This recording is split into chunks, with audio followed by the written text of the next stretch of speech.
Venid en pos de mí y os haré pescadores de hombres. Bienvenido a Palabra Compartida. Bienvenido a otra reflexión en común del Evangelio del domingo. Y sin más, vamos con el texto. El relato que vamos a leer durante todo este año es del evangelista San Marcos. Y en este pasaje específicamente vamos a ver la llamada que Jesús va a lanzar directamente a los primeros discípulos, diciéndole tan simple como esto: ven y sígueme, deja tu vida y empieza a vivirla de otra manera.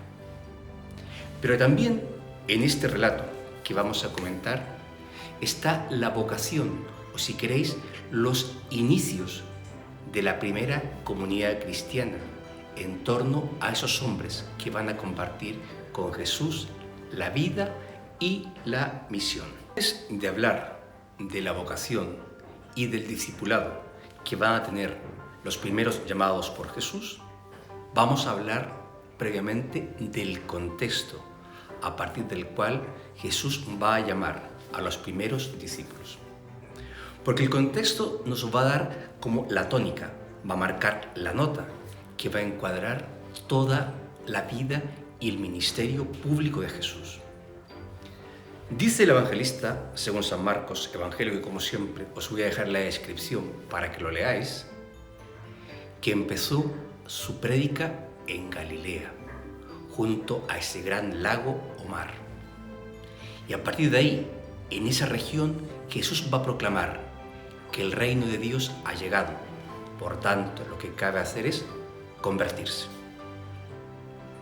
Jesús no va a empezar su ministerio público en Jerusalén, en la región de Judea, alrededor de las sinagogas o en el mismo templo. Jesús va a empezar su misión en tierra fronteriza, en tierra, si queréis, de nadie, o en tierra de paganos. Y desde allí va a reunir a hombres para que le ayuden en la misión de anunciar con la vida y con las obras que el reino de Dios, que la soberanía de Dios ha llegado, ha irrumpido en la historia de la humanidad. Este hecho de empezar en Galilea no es circunstancial, porque va a denotar el carácter de la predicación y del mensaje que Jesús va a transmitir a los discípulos y a nosotros durante siglos. Dios ha venido a este mundo no solo por un pueblo escogido, sino quiere salvarnos a todos. Ha venido porque la humanidad le pertenece y porque quiere que ninguno de sus hijos esté alejado de él. Jesús va a empezar ofreciéndole una palabra de consuelo, de vida y sobre todo de esperanza a aquellos hombres y mujeres que el judaísmo oficial, que era la religión que separaba a buenos de malos, a puros de impuros, a justos de injustos, no les daba un lugar, no les posibilitaba un sitio para poder también vivir como hijos de ese mismo Dios. Jesús va a empezar por ahí, diciendo que la soberanía de Dios no tiene fronteras, diciéndonos que el amor de Dios es universal y simplemente lo único que el hombre y mujer tienen que hacer es convertirse, aceptar que el bien y que el amor son la norma, son la palabra definitiva que Dios va a pronunciar para la humanidad. Pues tal cual lo hemos dicho, Jesús inicia su misión en tierra de paganos. Jesús inicia su misión ampliando, abriendo, ofreciendo universalmente el amor de Dios. Pero ¿cómo lo va a hacer? ¿Será Jesús capaz de hacerlo solo? ¿O es un Dios todopoderoso que es capaz de comunicar su mensaje a todos los hombres de todos los tiempos por una forma de magia o algo parecido? Pues no, nada de eso. Si el Hijo de Dios ha asumido nuestra condición humana, es que también está sujeto a nuestros mismos condicionamientos. De ahí que Jesús vaya a elegir en el contexto de la misión a hombres, a discípulos, que van a ser los encargados de aprender del Maestro el misterio de Dios, los secretos del reino de los cielos. Ellos van a hacer la experiencia de vivir en común, de compartir, de escuchar, de ver y de transmitir, formando comunidades para que ese reino de Dios, para que esa soberanía de Dios se haga efectiva. Si existe una nota que nos llama profundamente la atención cada vez que leemos el relato de estas primeras llamadas, es la autoridad que Jesús tiene. Les dice: ven y sígueme.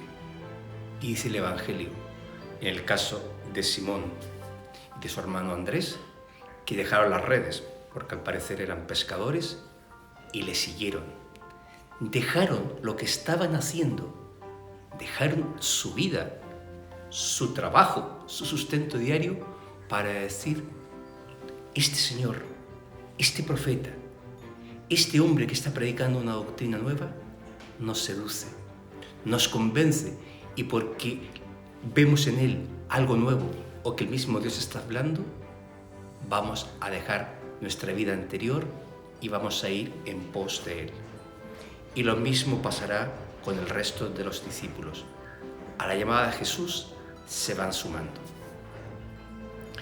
El mensaje fundamental que nos va a transmitir el Evangelio es que la buena nueva de Jesús nace en el Señor, tendrá en estos primeros discípulos, que no son ni más ni menos, no olvidéis, los apóstoles, los 12 hombres que recordarán a las 12 tribus de Israel, nos va a recordar, repito, esta llamada, que el Evangelio se transmite de palabra, se transmite a través de la predicación, se transmite a través de los textos sagrados, pero sobre todo se transmite a través de la vida de la Iglesia, a través de las celebraciones y de todas aquellas acciones que llevamos a cabo los cristianos, en las cuales mostramos que Dios vive entre nosotros.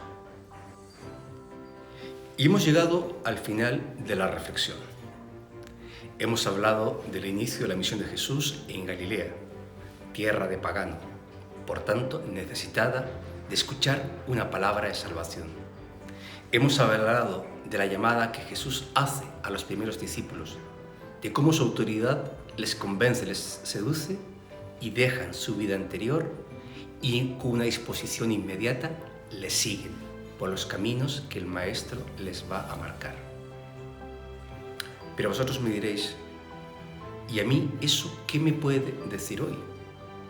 ¿Cómo puede este texto, este fragmento del Evangelio, conectar con mi experiencia religiosa y más en concreto con mi vida cristiana? Amigos, amigas, ¿a quién estamos llamados a predicar, a anunciar una palabra? Pues a todos los hombres, a los que creen como los que no, pero con la humildad de saber que nuestro tesoro es frágil. Una palabra que sea simplemente una propuesta de vida y de sentido, jamás una imposición. Con nuestra vida, con la alegría de nuestra fe, tienen que a lo mejor preguntarse: ¿qué sentido tiene creer? ¿Vale la pena apostar por el Dios de la vida, por el Dios de Jesús? Que ojalá a través de nuestras obras, sobre todo obras de misericordia, vean que ese amor de Dios es verdadero. Nosotros, los cristianos, no podemos separar a los hombres y mujeres entre buenos y malos. Para nosotros, todos los hombres, en todas las humanidades, Dios está la semilla de Dios. Por tanto, allí donde los hombres y mujeres hacen cosas buenas, eso viene de Dios, porque la bondad tiene su fuente, su manantial en Dios mismo. Pero también nos podemos preguntar: ¿soy yo discípulo de Jesús? Por supuesto, a través del bautismo, nosotros nos hemos convertido en discípulos de Jesús y toda nuestra vida cristiana es un seguimiento, es un camino es ir en pos del Señor. Como varias veces me habréis escuchado, pero ese camino hay que recorrerlo en la biografía que cada uno tiene. No es lo mismo la catequesis que recibimos o los conocimientos religiosos que hemos recibido cuando éramos niños, que cuando somos adolescentes y somos más rebeldes, más críticos, y cuando llegamos a la etapa de la madurez de la vida. Por tanto, para ser discípulos de Jesús, también tenemos que profundizar en nuestra fe, vivirla críticamente, pero vivirla con sentido, dejando que cada momento vaya quemando sus etapas. Por tanto, nunca es tarde para retomar las Sagradas Escrituras, para leer un libro de teología, para celebrar con otros hermanos y sobre todo para dar razón de en quién creemos y sobre todo por qué creemos. Pero ojalá que también el discipulado de Jesús nos haga en otros apóstoles, es decir, que vayamos a los hombres y mujeres que necesitan una buena nueva, que seamos como en la parábola de Jesús, ese buen pastor que carga sobre sus hombros con los problemas, con las dificultades de los seres humanos, nuestros hermanos, nuestros prójimos con los cuales vivimos y compartimos. Por tanto, que ese discipulado se traduzca en buena nueva, en ser portadores de vida y de esperanza. Como siempre, yo te he ofrecido mis reflexiones, invitándote a que vayamos a las Galileas de la vida. Te he ofrecido mi reflexión, invitándote también a ejercer y a vivir el discipulado como misión, siendo portadores de vida y de esperanza. Pero ahora es tu turno. Espero que tú me comentes y me digas qué te dice a ti este texto, la región geográfica donde Jesús empezó la misión y el discipulado, la llamada de los primeros cristianos. ¿Cómo lo vives? ¿Cómo lo sientes? Y a lo mejor, ¿a qué estarías dispuesta? Desde Salamanca, Ciudad de la Cultura, te deseo, amigo, amiga, que tengas un feliz domingo en familia y una bella semana. Y a ver si pronto coincidimos. ¡Nos vemos!